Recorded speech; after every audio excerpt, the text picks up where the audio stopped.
Today I wanted to share with you my easy option for lighting a wreath. Whenever I light a wreath, it doesn't matter how big it is and how long my lights are, I like to section the lights off, and that means that every part of my wreath will be covered evenly.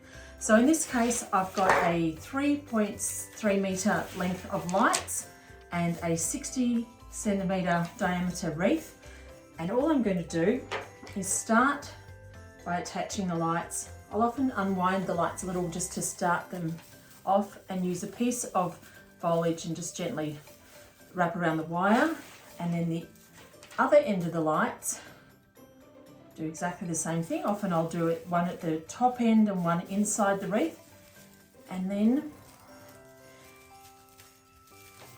find now the middle point of these lights. So we're just going to stretch this out.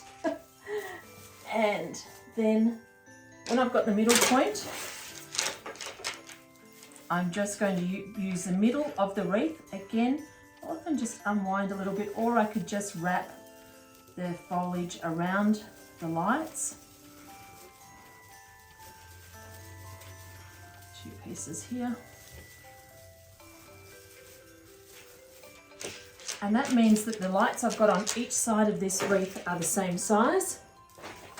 Now I'm going to do the same thing again and divide it like a clock really into quarters. So at this point I'm going to roughly put my lights in at the other quarter. Oops, let's just take that tag off. Get rid of that.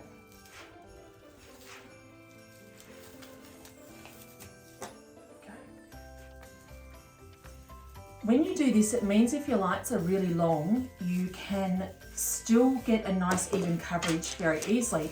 And alternatively, if your lights are really short, it again means that you can cover the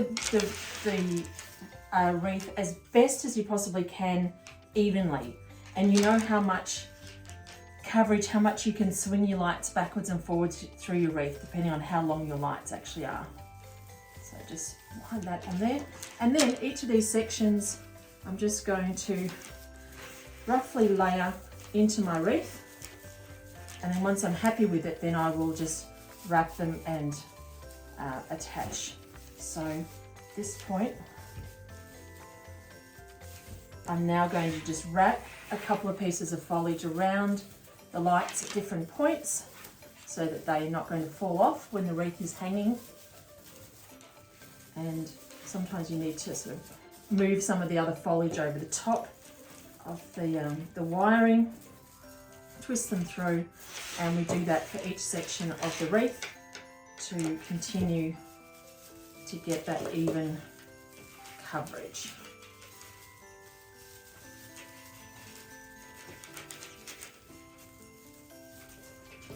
And I just find that you can do the same thing with a garland as well. So if you're working a garland, you basically section your garland in lengths and section your lights in length, exactly as I've done it here. And it makes the process so much easier to do.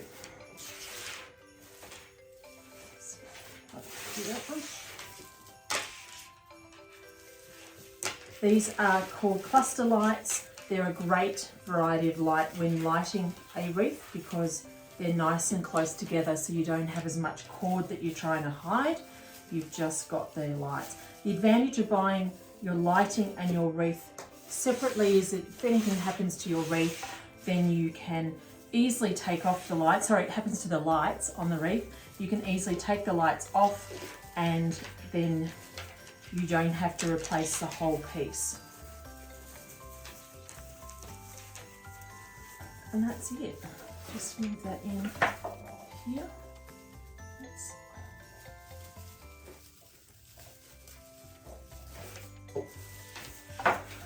There you have it.